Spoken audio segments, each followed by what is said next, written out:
Are the Jaguars going to do anything at running back and safety? I tell you what, they better, because I don't think they're in good shape heading into the season and training camp. We'll talk to you about it in just a second here on a Monday on Locked On Jaguars. You are Locked On Jags, your daily Jacksonville Jaguars podcast. Part of the Locked On Podcast Network, your team every day.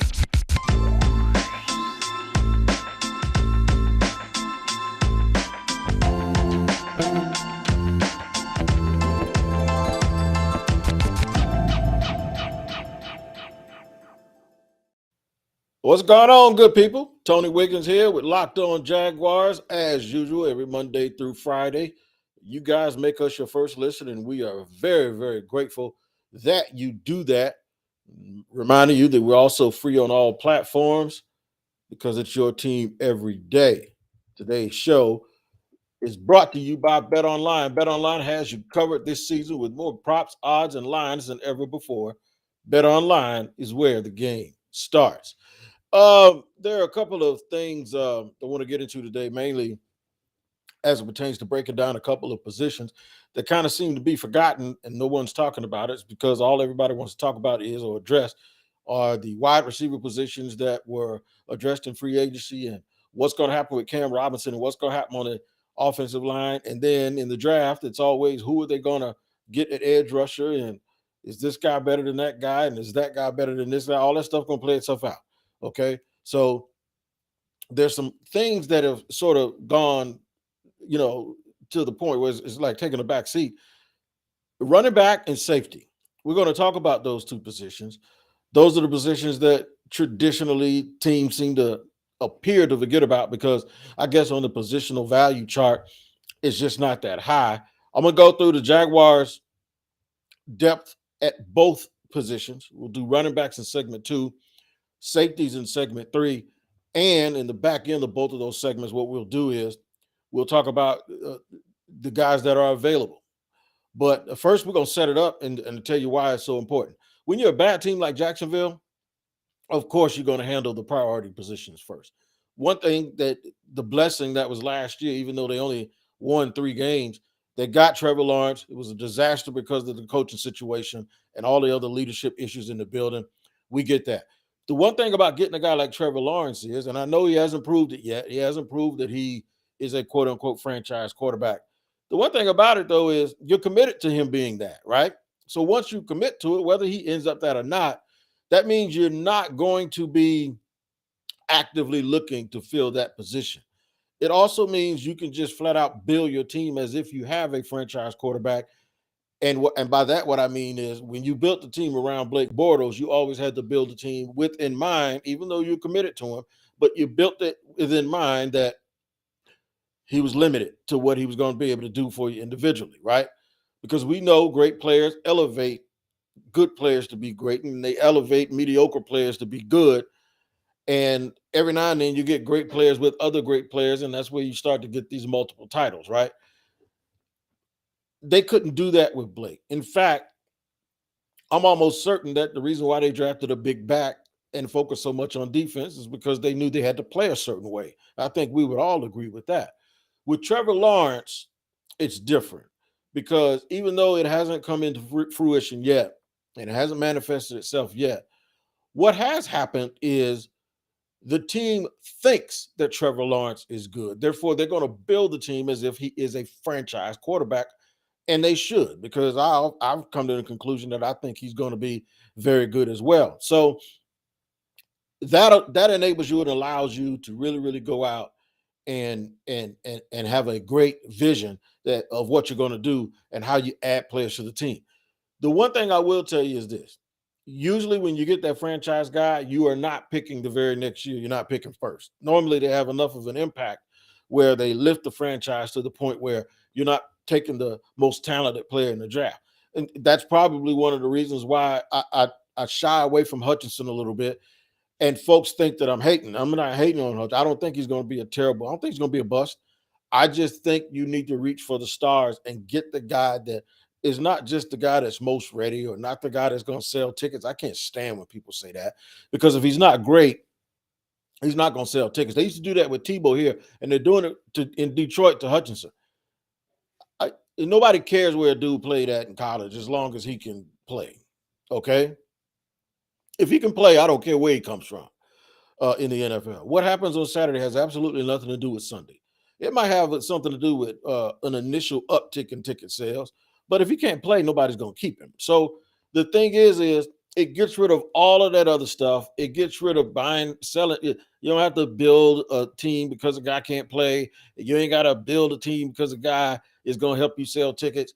And you don't have to draft a guy because he's a good fit for the locker room. And when you're picking first, you don't have to go through all that rigmarole and make excuses, all these different excuses to draft a player you like. You know what you need to do? You need to just take the best damn player. That's what you do, and that's how you get good. So having Trevor Lawrence and having a franchise player already at quarterback, and then having the luxury that you unfortunately earned of having the very first pick gives you a chance to be really good and really special moving forward. It gives you a big time opportunity for you to put another great player with Trevor Lawrence. But in the meantime, I just did what I accused everybody else of doing. You have these other spots on the team that you really have to pay attention to. And I think they're the two positions, running back and safety, where everyone wants to talk down and say, well, you can find people to play those positions. And they don't realize how bad it can get until they don't have one, until you don't have a running back that can pass protect, until you don't have a running back that can run on short yardage, until you don't have a running back that can allow you to control the game when you have a lead, and when you don't have a backup to do that, when you don't have a guy that's a reliable pass catcher as an outlet to your quarterback who can get you in a favorable down and distance situation on second down because he can't catch. When you don't have a safety that has the range to cover and you always have to help him, and it makes you play defense a certain way, or he's not a good last line of defense guy. I'll give you two perfect examples. Two guys got beat up all last year by their fan base. Dewey, who's still here in Jacksonville, and Nick Sorensen got destroyed by not only his teammates, but everybody else around the league in Kansas City. You remember that? You remember it was like Sorensen. Every single week, you heard people talking about Nick Sorensen and attacking Nick Sorensen. New Orleans might have a Super Bowl if their rookie safety a few years back, Williams, had played a certain play on Stephon Diggs correctly. It is imperative that you get really, really good play at those positions. It's like your last line of defense in two ways. On defense, usually the safety is the last line of defense when someone breaks out and gets in the secondary. On offense, a lot of times the running back, especially in pass pro, is the last line or the last line of defense to a dude that's beelining towards your quarterback to bury him in the dirt. So they are important in really, really small ways. And they're really, really important if you go back and look at Doug Peterson's history. It doesn't mean they have to have one superstar running back, but if you go back and watch a replay, and I would suggest that all Jaguar fans do this when you have nothing to do, go back and watch the replay of the Super Bowl when the Eagles beat the Patriots to see and watch the ebb and the flow of what Doug Peterson likes to do, and then start imagining guys on this roster doing it and seeing if the Jaguars are currently equipped or at all of those positions, how they line up Zach Ertz, and you'll get an idea of what it's going to be with Evan Ingram, how they were rotating their three running backs in that game, how important Malcolm Jenkins was to the way that they want to play defense. And I would suggest you also watch some of the Tampa Bay stuff, because I do believe Mike Caldwell is going to run some of the stuff that he was running down there under the defense coordinator in Tampa, who's now the head coach, by the way. So we're going to take a look at the Jacksonville Jaguars running back depth chart. I had to go to two different places because one place didn't even have anybody listed because everybody's banged up. So we're going to look at the running back depth chart, what they have in that room right now. And then we're going to take a look at what's available in the draft to them and discuss whether or not you think they're going to be able to add a running back and when and where they should and where they'll fall at in terms of rounds. We'll do that in just a second here on Locked On Jaguars on a Monday. Hang tight. I'm going to tell you about betonline.net, man. It is your number one source for all your betting stats and sports info. I hope you got your bets in for the UFC this weekend, and there was a couple of good boxing matches.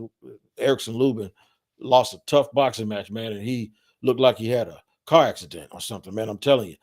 You need to find all of the latest sports developments, leagues, reviews, and news, including this year's basketball playoffs and the start of the Major League Baseball season. Yankees and Sox went at it. And of course, the Yankees lost, and I'm a Yankee fan, so there you go. I didn't lose any money, though, because I was a little bit afraid to be betting on baseball right now. I got to let them get warmed up. But you don't need to be scared because BetOnline is your continued source for all your sporting and wagering information, from live betting to playoffs to esports and more. NBA play-in games are coming up, and the first round of the playoffs really get going this weekend on Saturday. Make sure you head to the website today or use your mobile device to learn more about the trends and action. BetOnline is where the game starts. And you guys start here with me every single day, and we absolutely appreciate you doing that and making us your first listen. It's your team every day here on Locked On Jaguars, and that's just what we do, man. That's just what we do and how we get out. We got to focus too on what we have coming up here on our network. I'm not going to tell you what we've done. All right, we did the ultimate mock draft. I'm not going to tell you specifically what I've done, but some major announcement of when our mock drafts are coming. So stay on the lookout for that. I'll be telling you more on a daily basis with the mock drafts. Now, let me run and tell you what's going on with this offensive line, the Jaguars offensive line. I'm sorry, the running back situation. I don't know why I said offensive line. See, I'm so used to talking about running backs. Offensive linemen and edge rushers. That's all I've sort of been able to focus on. But right now, the situation. The Jaguars have a bunch of guys that either are coming off injury or haven't really played much. Some names from a blast from the past. The Jaguars did sign Raquel Armstead. He's third on your depth chart right now. Mekhi Sargent is fourth on your depth chart right now. And quite frankly, that doesn't, make me real excited. And that's because James Robinson and Travis Etienne are both coming off of real bad injuries for running backs to have. An Achilles tendon for James Robinson, which happened later in the season than you would like it to, even though everybody's going to think that, because Cam Akers came back in 6 months, that everybody's going to do that. And that's not necessarily true. Everybody's body's a little bit different, and all those Achilles injuries are not all the same.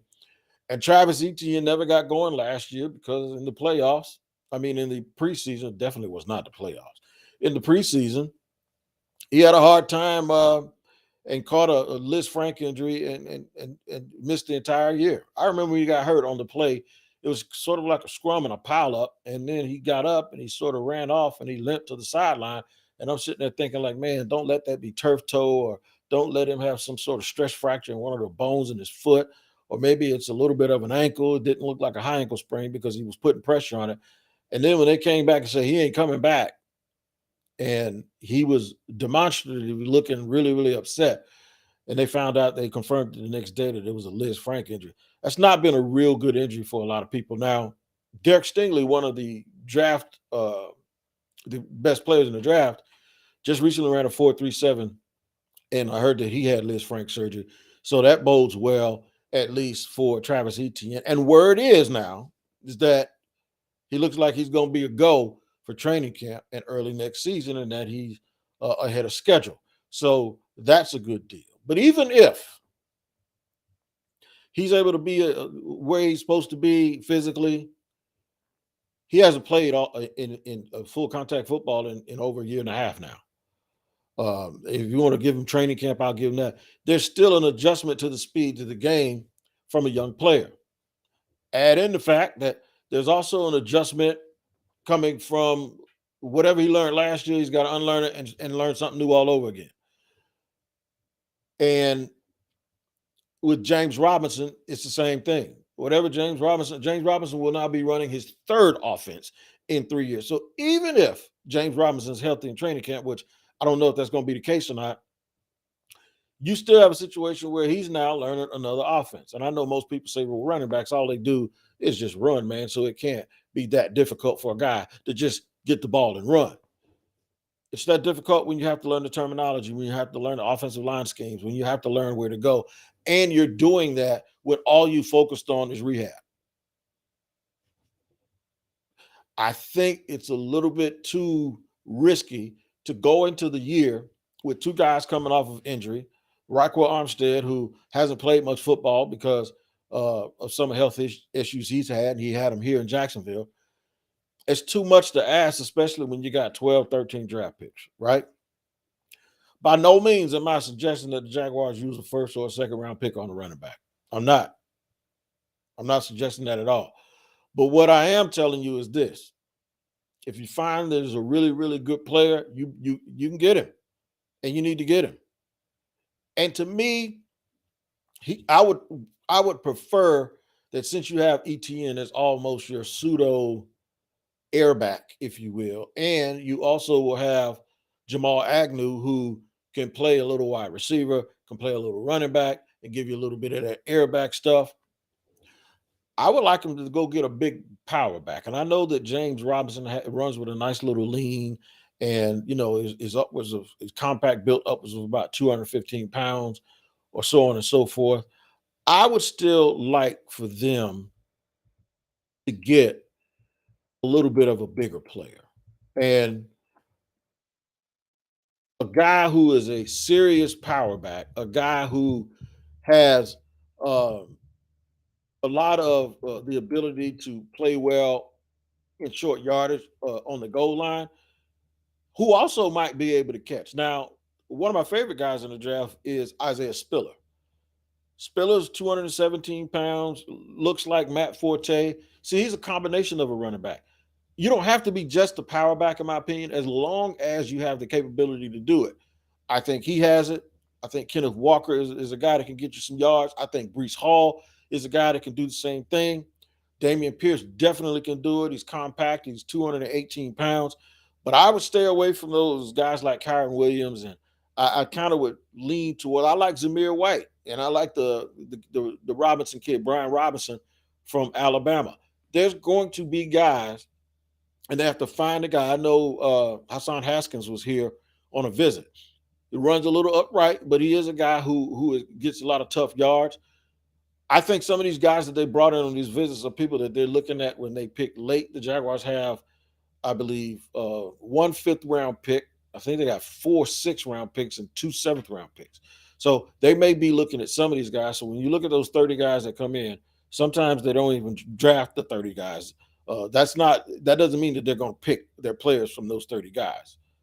There have been times when teams have brought players in, they brought 30 people in, and they ain't take one of them. So some of these guys are going to be in the later rounds, and you have to do your due diligence, look at your board, and start figuring out. This is not you can get a guy. What it is how do you position yourself? How do you position yourself to align the need up with where you have the player ranked so you're getting the best amount of value? We're going to do the same thing with the safety position that we've done here. I just gave you some names. I threw around some names of some guys that I really, really like, but mainly I wanted to just basically let you know of what type of player I want them to take, and I would really prefer them to take a bigger back who can do some things as opposed to taking a smaller back who is not a guy who's going to get you some stuff in short yardage. So we'll go over the safety position. We'll do it in just a second here on a Monday on Locked On Jaguars. I got to let you guys know about Built Bar, man. Built Bar is the absolute truth. You already know it, man. It is something else. I had my Built Bar already today. I had a salted caramel, and I love it. It felt like I was eating a candy bar. The texture is great. It's covered with 100% chocolate. But here's the thing I didn't get. I did not get the guilt because I was eating something that wasn't good for me. Nope, because I was eating something that was good for me. Packed with 17 powerful grams of protein, very low sugar, very low carb, and low calorie. It's the best treat you could ever have because it tastes good and it's not bad for you. In fact, it's very, very good for you. And you can get Built Bars at built.com along with the protein-infused puffs. You can get those too at built.com. But here's what you're going to get. You're going to get 15% off when you use the promo code LOCKED15. Make sure you check them out, man. Check them out on social media at @bar_built for all the latest information from Built Bar. You can eat that thing that's covered with 100% chocolate, where it's a bar or a puff, and you don't have to worry about your fingers getting nasty because it's not chalky and waxy. It's built.com. Your promo code is LOCK15 for 15% off of your Built Bar. We are glad to have you here with us on Locked On Jaguars for our third and final segment on a Monday. And I am grateful that you guys decide to make us your first listen. It's your team every day, and we're free on all platforms, wherever you get your podcasts. And make sure you check out and like and subscribe to the YouTube page as well. Now, let's do the same thing we did, but now we're going to use the running back position. So I'm going to change position fields here and bring this back up. So the depth chart for the Jaguars doesn't look terrible, okay? And I know you guys are going to say it does look terrible because, yes, I'm going to mention Andrew Wingard. We call him Dewey. I'm going to mention his name because the depth chart that I'm watching in their base 3-4 defense, Dewey is a starter, right? He's the starting free safety. And Rashawn Jenkins, a free agent that they signed last year, is listed as your starting strong safety. Now, there's a caveat I got to bring up. Rashawn Jenkins is coming off of injury. I know it's a lower leg injury. I believe it was an ankle. And he missed. And there are a lot of people that didn't like the way he was playing last year anyway. I heard players respect him.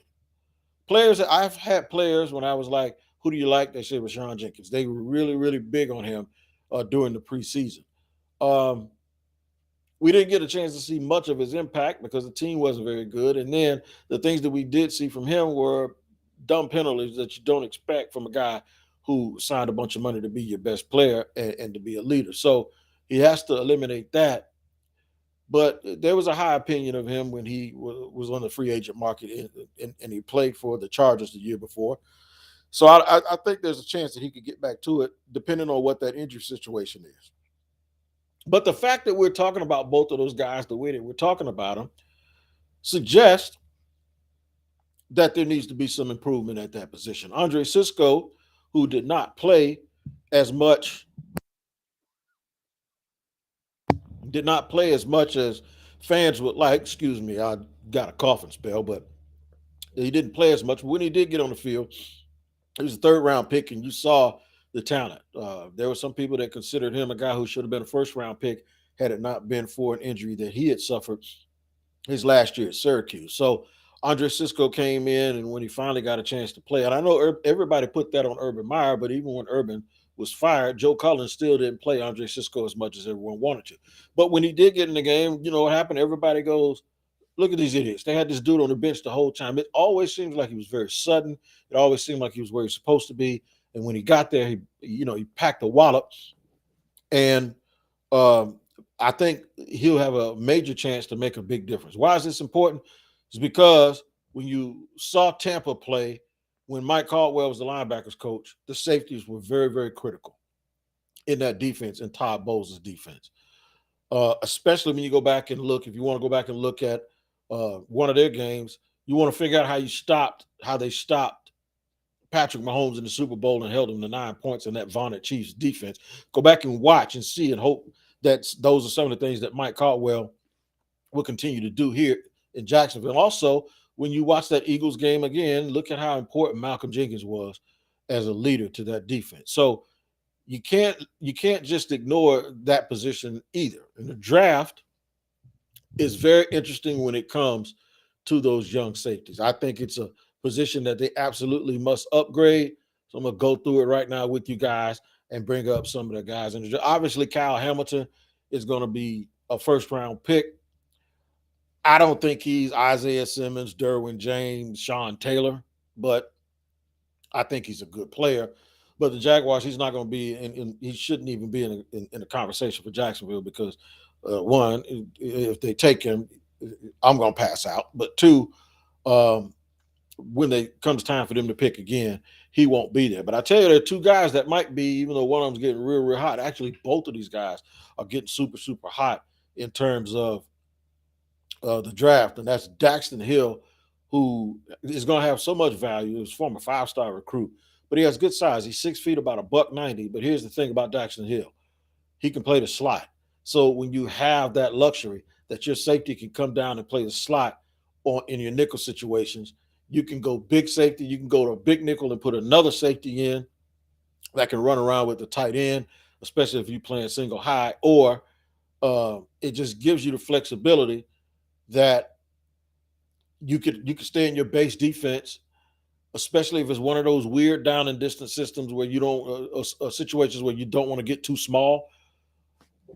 Just bring your safety down and make him guard the third guy, and you can actually leave a linebacker in if you have those kind of linebackers that can cover.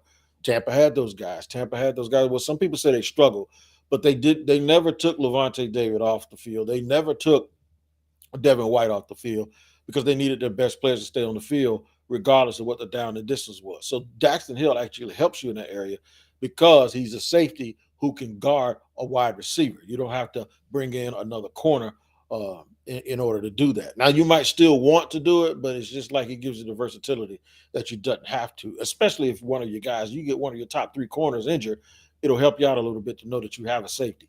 I don't think he's going to be there when the Jaguars pick in the second round, but he might be one of those guys that's in range if you want to try to go up and get him, which I don't expect Jacksonville to do with the safety position.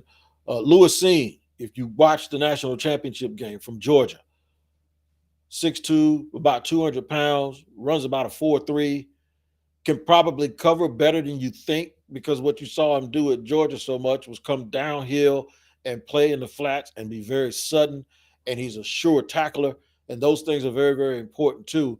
Specifically, when I told you to go back and watch the Bucs and the Chiefs in the Super Bowl, you'll watch how well Tampa tackled in that game. And when you're playing these teams that have these receivers like Tyreek Hill and these guys that these running backs like Alvin Kamara, and you need people that are sure tacklers in the open field because there's nothing worse than having a guy stop short of the first down, getting shook out of his shoes, and then the dude runs down the field for an extra 20 yards. That is, or on one of those screens. How many times you see a screen play where you throw the screen and then the safety comes up and makes a beeline for the guy's feet, and the guy either jumps over him or sidesteps him, and the whole crowd just goes, is an audible, oh, and you know what's going to happen. That dude's running down the sideline. So it's very, very important that you get guys like that. The third one now, this is the one that's possible because I think Seen's going to be gone as well. Jaquan Brisker, he's number one on a lot of people's boards, and he's kind of a mixture of the two guys I just mentioned. He's out of Penn State. He's a ball hawk. If there's a tip ball, he's going to find it. And he's also a very sure tackler as well. If you're looking for a guy who has speed at the safety position, Jalen Petrie out of Baylor is a good addition. You can imagine him and Cisco side by side where you have a split safety situation where you don't really have a free or a strong safety.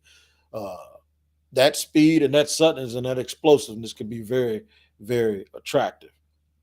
Some more guys to mention is Kirby Joseph from Illinois, Brian Cook out of Cincinnati. I'm intrigued. There's a kid at Florida A&M named Marquise Bell who's a big-time recruit. He's a bigger guy at 6'2", 212 pounds. When you start thinking about these guys that may go later on in the draft, these are some of the names that you could possibly remember. But I do hope that the Jaguars do something and add more youth and add more competition to both of these spots, running backs and safeties.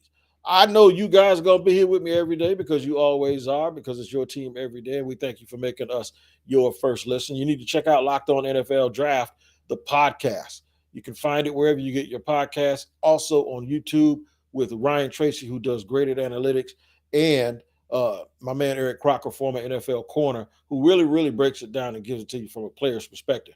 But they'll probably go over and mention, or if they have, you can look in the archives. They'll talk about the running backs. They'll talk about the safeties, and they'll go in depth and even, talk about, the things and the tendencies they do and give you an idea. But that's what I have for you today here on Locked On Jaguars. A little bit of a review on the running back and the safety position. Friday's show, I talked to you about draft and catechisms and all of that stuff. I'm going to do some more position reviews for you tomorrow. I'm going to talk about some linebackers that could possibly be available. And even though the Jaguars don't need a corner, why, if certain guys are on the board at 2 or 3 in the second or third round, I doubt in the second round, but they have 2 picks in the third round. Why, if certain guys that have certain characteristics, like Cameron Bitt Taylor, from Nebraska, that if they're there, the Jags might be tempted to take them. So I'll discuss that with you tomorrow. But until then, you guys continue to take care of each other. Until you see me again, I'm Tony Wiggins here with Locked On